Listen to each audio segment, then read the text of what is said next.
శ్రీమాత్రే నమ. జయ గురు దత్తాత్రేయ నమ. ఈ వీడియోలో మనం కర్కాటక రాశి వారికి మార్చి 9వ తారీఖు నుంచి 15వ తారీఖు మధ్యలో జరగబోయే వార ఫలాలు పరిశీలించినప్పుడు మరి మన కర్కాటక రాశి వారికి కొద్ది రోజుల పాటు ఇంకా అష్టమ శని ప్రభావం వల్ల చాలా కార్యక్రమాలు దగ్గరగా వచ్చి మిస్ అవ్వడం జరుగుతూ ఉంటుంది. ఏమాత్రం ఓర్పు తగ్గిపోకుండా 1-2 సార్లు జాగ్రత్తగా ప్రయత్నం చేస్తే తప్ప మీరు అనుకున్నటువంటి కార్యక్రమాన్ని సాధించలేకపోతూ ఉంటారు. అయితే ఇప్పుడు ఈ వారంలో ధనాధిపతిగా ఉన్నటువంటి రవి అష్టమ స్థాన సంచారం వల్ల మీకు ఒక ప్రభుత్వ పథకం కానీ ప్రభుత్వం ద్వారా ఏదైనా ఒక పదవి కానీ ఈ సమయంలో సడన్గా మీకు వచ్చే అవకాశం ఉన్నది. కొన్ని సందర్భాల్లో మీకు రావాల్సినది వేరే వారు కూడా తన్నుకుపోయే సూచనలు ఉన్నాయి కాబట్టి చాలా నిదానంగా ప్రయత్నం చేస్తే తప్ప మీకు ఈ ప్రభుత్వం నుంచి రావలసినటువంటి ఏదైనా స్థిరాస్తి కానీ ఏదైనా గవర్నమెంట్ అసెట్ కానీ పదవి కానీ ఒక ప్రభుత్వ పథకం కానీ చాలా ఇబ్బందికరంగా ఉండే అవకాశం ఉంటుంది. కాబట్టి నిదానంగా ప్రయత్నం చేస్తూ మంచిది. అయితే తప్పకుండా మీకు వస్తుంది. ఒక ఆకస్మిక ధనలాభంలాగా ధనాధిపతి అష్టమంలో ఉన్నప్పుడు అష్టమాధిపతితో కలిసి ఉన్నప్పుడు కంపల్సరీగా మీకు ఏదో ఒక బహుమతి లాంటిది కానీ ఒక ప్రభుత్వ పథకం కానీ రావడం జరుగుతూ ఉంటుంది. అంటే గురువు కూడా మనకి ఏకాదశ స్థానంలో ఉండడం వల్ల మీకు ఈ విధంగా బలం ఎక్కువగా ఉంది. కాబట్టి ఏమాత్రం నిరాశ పడకుండా మీకు అర్హత ఉంటే అటు ప్రభుత్వ పదవికి కానీ ప్రభుత్వ పథకానికి కానీ ఖచ్చితంగా ప్రయత్నం చేయండి.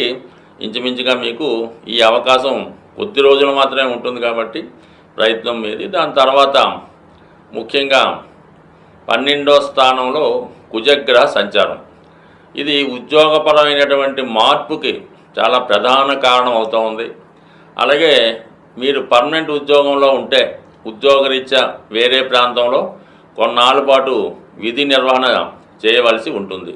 అలాగే ఇదే సమయంలో మీరు కొత్తగా ఏదన్నా వ్యాపారం ప్రారంభిద్దామనుకున్నా, ఉన్న వ్యాపారాన్ని ఇన్వెస్ట్ చేద్దామనుకున్నా ఇది చాలా అనుకూలమైనటువంటి సమయం.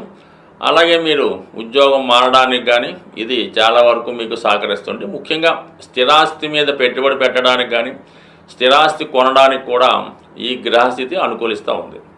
అయితే కుజుడు ఇక్కడ పంచమాధిపతి కూడా అవటం వల్ల మీ యొక్క పిల్లల సహకారంతో మీ యొక్క పూర్వజన్మ పుణ్య ప్రకారం మీరు ఏదైనా ఆస్తి కొనడానికి ఈ గ్రహస్థితి మీకు చాలా వరకు సహకరించే అవకాశం ఉంది. కాబట్టి ఏదైనా నిదానంగా ప్రయత్నం చేయడం వల్ల అటు ఏదో ఒక స్థిరాస్తి మీకు ఈ సమయంలో లభించే అవకాశం ఉంది.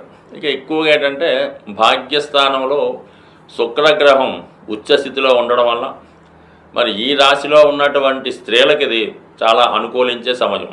మీరు ఒక సినిమా మీడియా టీవీ రంగంలో ఉన్నా ఒక కళారంగంలో ఉన్నా మీకు తగినటువంటి గుర్తింపు ప్రాధాన్యత రావడం జరుగుతూ ఉంటుంది.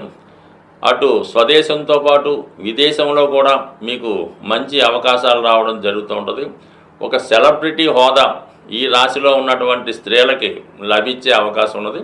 అలాగే ఎక్కడికి వెళ్ళినా మంచి గుర్తింపు కూడా రావడం జరుగుతుంది. అంటే బుధుడు అక్కడ వ్యయాధిపతిగా మీకు భాగ్యస్థానంలో సంచరించడం వల్ల చాలా వరకు ఈ బుధుడు ద్వారా మీరు విద్యా రంగంలో ఉంటే ఏదైనా ఒక డిగ్రీ పిహెచ్డి డాక్టరేట్ లాంటి కోసం ప్రయత్నం చేస్తున్న ఈ సమయంలో మీకు ఈ స్థితిలో మీకు విద్యా విషయంలో కూడా ఒక హోదా కానీ డిగ్రీ కానీ లభించే అవకాశం ఉన్నది. సో ఏదైనా మరి మీరు ఇప్పుడు చెప్పినటువంటి ఫలితాల్లో ఈ శని అష్టమ శని మీకు ఈ నెలాఖరు వరకు మాత్రమే అష్టమంలో ఉంటాడు. కాబట్టి ఖచ్చితంగా వెళ్ళే ముందు మీరు గతంలో ఏమైనా పోగొట్టుకుని ఉన్నా, కేసుల్లో ఓడిపోయి ఉన్నా, ఆస్తి పోగొట్టుకున్నా తిరిగి మళ్ళా సంపాదించడానికి పోగొట్టుకున్నటువంటి గౌరవం పొందడానికి కూడా ఇది ఒక అవకాశంగా ఉంటుంది. కాబట్టి మీ మార్గాల ద్వారా ప్రయత్నం చేసుకుంటే పోగొట్టుకున్నది ఏదైనా తిరిగి పొందే అవకాశం ఉంది.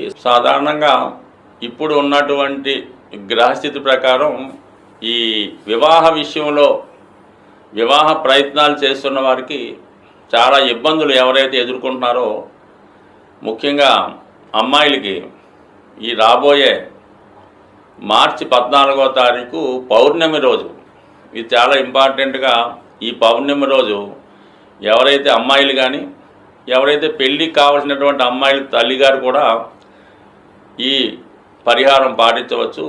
ఆ రోజు అమ్మవారి ఆలయంలో లేదంటే మీ గృహంలో అయినా పర్వాలేదు, చక్కగా పాయసం అంటే కొత్త బియ్యంతో ఆవు పాలతో పాయసం తయారు చేసి అమ్మవారికి నివేదన చేయడం వల్ల ఆ ప్రసాదాన్ని కనీసం ఒక 2-3 ముత్తైదువుల కన్నా ప్రసాదంగా పెట్టడం వల్ల, మరియు ఆ పౌర్ణమి రోజు సాయంకాలం పూట చక్కగా లలితా సహస్రనామాన్ని పారాయణ చేయడం వల్ల అమ్మాయిలకి వివాహం తొందరగా జరిగే అవకాశం ఉంటుంది.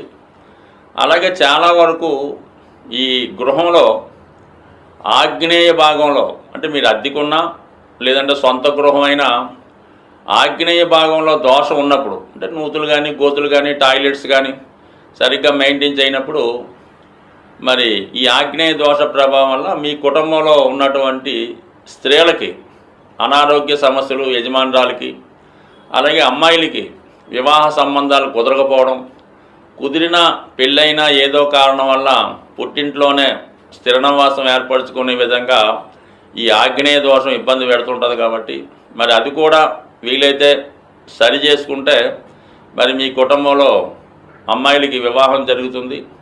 ఇక అబ్బాయిల విషయంలో వాళ్ళు ఏ పని చేయకుండా ఇంట్లోనే తిష్ట వేస్తూ మరి చదువు పూర్తయినా కూడా ఉద్యోగానికి వెళ్లకుండా ఉన్నవాళ్ళు మీ గృహంలో ఈశాన్య భాగంలో దోషం ఉందేమో గమనించండి. ఆ ఈశాన్య భాగంలో దోషం ఉన్నప్పుడు కామన్గా మీ మగపిల్లలు ఎందుకు పనికి రాకుండా, అంటే మంచి చదువు ఉంటుంది, మంచి బుద్ధిమంతులై ఉంటారు, కానీ ఉద్యోగ ప్రయత్నాలు చేయరు, వచ్చినా కూడా అవి సరిగ్గా నిర్వహించలేకపోతుంటారు. కాబట్టి ఈ ఈశాన్య దోషాన్ని సరి చేసుకోవడం వల్ల మీకు సంతానం మగపిల్లలు అభివృద్ధిలోకి వస్తారు. ఆగ్నేయ దోషాన్ని సరి చేసుకోవడం వల్ల అమ్మాయిల యొక్క సమస్య పరిష్కారం అయ్యే అవకాశం ఉంది. సాధ్యమైనంత వరకు ఇవి చూసుకుంటూ చిన్నపాటి రెమెడీలు చేసుకోవడం వల్ల కంపల్సరీగా మీకు ఈ వివాహంలో ఉన్నటువంటి సమస్యలు చాలా వరకు తొలగే అవకాశం ఉంది. అలాగే కామన్గా ఈ పౌర్ణమి రోజు సత్యనారాయణ స్వామి వ్రతం చేసుకున్న, లలితా అమ్మవారికి లలితా సహస్రనామం చదివి కుంకుమార్చన చేసుకున్న చాలా వరకు ఈ సమస్యలు మీకు సాల్వ్ అయ్యే అవకాశం ఉంటుంది. అంటే మిగతా రోజులు చేసిన పరిహారం కన్నా ఈ పౌర్ణమి రోజు చేసే పరిహారానికి ఎక్కువ ప్రతిఫలం ఉంటుంది. అలాగే దాని యొక్క ఫలితం కూడా తొందరగా రావడం జరుగుతుంది. స్వస్తి.